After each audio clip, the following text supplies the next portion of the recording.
धन्यवाद कॉलिंस मेरा सफाई दिन बिगाड़ने के लिए, पर कोई बात नहीं।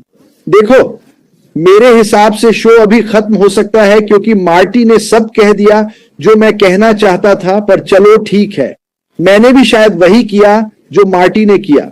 मैंने ईमानदारी की परिभाषा देखी क्योंकि मैं इसे पूरी तरह समझना चाहता था और मैं देख रहा हूं कि वो भी यही कर रहा है। अब मेरे पास क्या बचा? अब मुझे सोचना पड़ेगा। अब मुझे सोचना है कि मैं क्या कहूं। पर ईमानदारी के बारे में सोचना मुश्किल नहीं है एक ऐसे शख्स के लिए जो सबके लिए सब कुछ करता है। यही है ईमानदारी।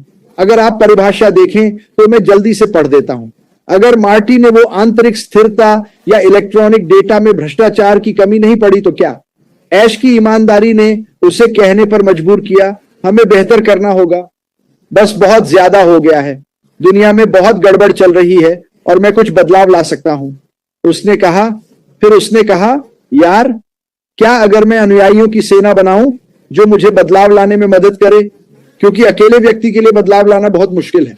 उन्होंने कई लोगों के साथ बांटा जो रोज अच्छाई, स्वास्थ्य, प्रेम, जुनून और करुणा का संदेश फैलाते हैं। उनकी ईमानदारी हम सब पर छा गई है। मेरा मानना है कि यह मेरी निजी राय है, लेकिन पता है क्या, जो लोग ऐश की ईमानदारी नहीं देखते उनके लिए मैं 100% सही हूं। मिफारा के लिए मुझे अफसोस है और उसने मानवता के लिए सही काम किया है।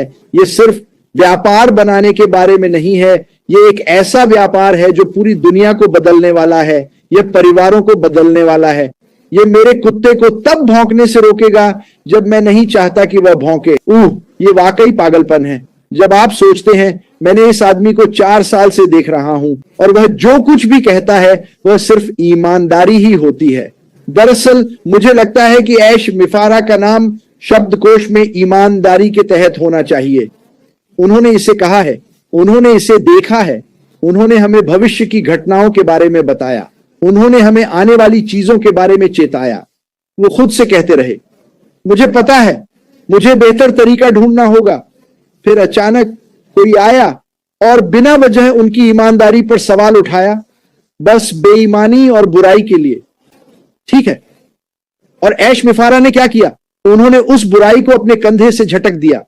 अब मैं और बेहतर करूंगा, मैं लगातार बेहतर करता रहूंगा क्योंकि दुनिया को बदलाव और नए तरीके की जरूरत है। एक अनोखा तरीका जो ईमानदारी है। और मैं आपको यह बताना चाहता हूं, मैंने इसे लिखा क्योंकि मैंने इस पर थोड़ा विचार किया। ऐश मिफारा को न्याय तब मिलेगा जब अन्याय उजागर होगा। ठीक है, जब दुनिया को ऐश मिफारा की सच्ची कहानी पता चलेगी। मुझे लगता है कि आप बहुत सारे मुस्कुराते चेहरे देखेंगे क्योंकि लोग अभी भी नहीं समझ पा रहे कि उसके साथ क्या हुआ और वह क्या बनाना चाहता था। और ऐसे लोग आए जिनमें किसी तरह की ईमानदारी नहीं थी। उनके पास सिर्फ ईर्ष्या थी, उनके पास बुरी नफरत थी और वे लेना चाहते थे, मैं इसे इस आदमी से छीन रहा हूं, मैं यह कर सकता हूं। लेकिन आज तक कोई नहीं छीन सकता जो ऐश मिफारा ने हम सबको दिया। उन्होंने खुद को फिर से तैयार किया। मैं नहीं कहूंगा कि वह गिर गया, मैं कहूंगा कि वह और ऊंचा उठा। उनकी ईमानदारी ने कहा, मुझे बेहतर करना है। कोई कुछ भी कहे या करे, मैं दिखाऊंगा कि मेरा काम नैतिक और साफ है। इंटरनेट पर 5 साल का बच्चा भी आज कुछ भी देख सकता है और यह बहुत डरावना और दुखद है। अगर आप अपने बच्चे पर नजर नहीं रख रहे तो 13 साल का भी इंटरनेट पर आ सकता है। वे जो चाहें देख सकते हैं। ऐश मिफारा कहते हैं, नहीं नहीं नहीं, हमें एक ऐसा माहौल बनाना है जहां हर कोई सुरक्षित महसूस करे। हमें ऐसा वातावरण बनाना है जहां हर कोई शिक्षित हो सके, सीख सके।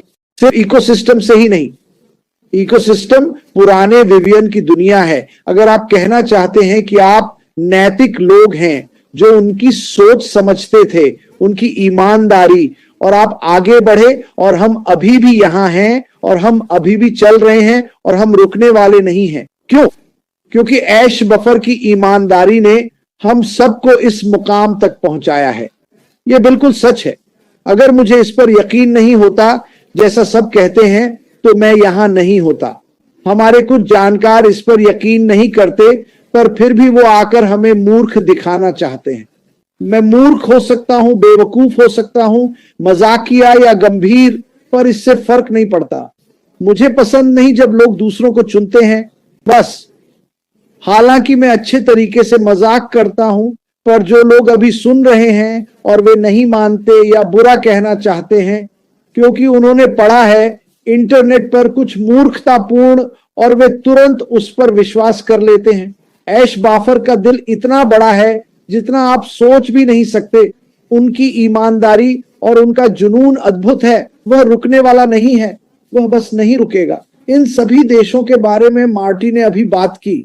सुबह मैंने 80 के दशक के पड़ोसी के बारे में बताया जो हीटिंग बिल न चुका पाने के कारण गर्मी कम रखती है। क्या हम कभी इसके बारे में सोचते हैं? नहीं, हम सोचते हैं कि हम अपने आरामदायक घर में गर्म हैं।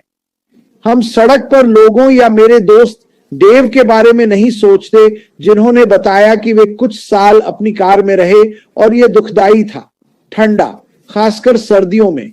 मैं खुद को दूसरों की जगह नहीं रख सकता, लेकिन मैं खुद को ऐश बाफर की जगह रख सकता हूं। वह नहीं कहता कि अरे वो आदमी खुद वहां पहुंचा, ये उसकी गलती है। नहीं, वह कहता है चलो पता करें कि वह इस स्थिति में क्यों है, चलो इसका हल निकालते हैं। और यह शिक्षा के माध्यम से होता है। यह उन लोगों के माध्यम से है जो बाहर निकलकर चीजें बदलना चाहते हैं। हम सब ऐसे लोगों के पास से गुजरे हैं जो कोने पर खड़े होकर काम या पैसे मांगते हैं। हम सब ने ऐसा किया है, ठीक है, और कभी कभी हम अपराध बोध महसूस करते हैं। मैं गर्म कार में हूं और वह व्यक्ति सड़क पर ठंड में खड़ा है। मैं उसे 10 रुपए दे दूंगा। पता है क्या, यह अच्छा है पर काफी नहीं है। मैं नहीं चाहता कि वह व्यक्ति कोने पर खड़ा होकर पैसे मांगे। अमेरिका में ऐसा क्यों है कि हजारों लोग सड़कों पर रहते और दयालु लोगों पर निर्भर हैं? चलो इसे बदलते हैं। ठीक है, उन्हें 10 रुपए देना अच्छा है पर काफी नहीं। क्यों ना उसे रेस्तरां में ले जाएं, गर्म जगह पर बैठें और बताएं कि हम मदद करना चाहते हैं। हम आपसे शुरू करेंगे क्योंकि सड़क पर रहने वाला व्यक्ति कई लोगों को जानता है। बहुत से लोग सड़कों पर रह रहे हैं और वे सभी एक जैसी स्थिति में हैं। उनमें से कई होटल से होटल जाते हैं, सस्ते होटल जहां वे उस दिन ठंड से बचने के लिए लोगों से दान में पैसे जुटाते हैं। और यह पूरी सर्दी में सिर्फ 1 या 2 दिन हो सकता है। ठीक है, हमें इसे बदलना होगा।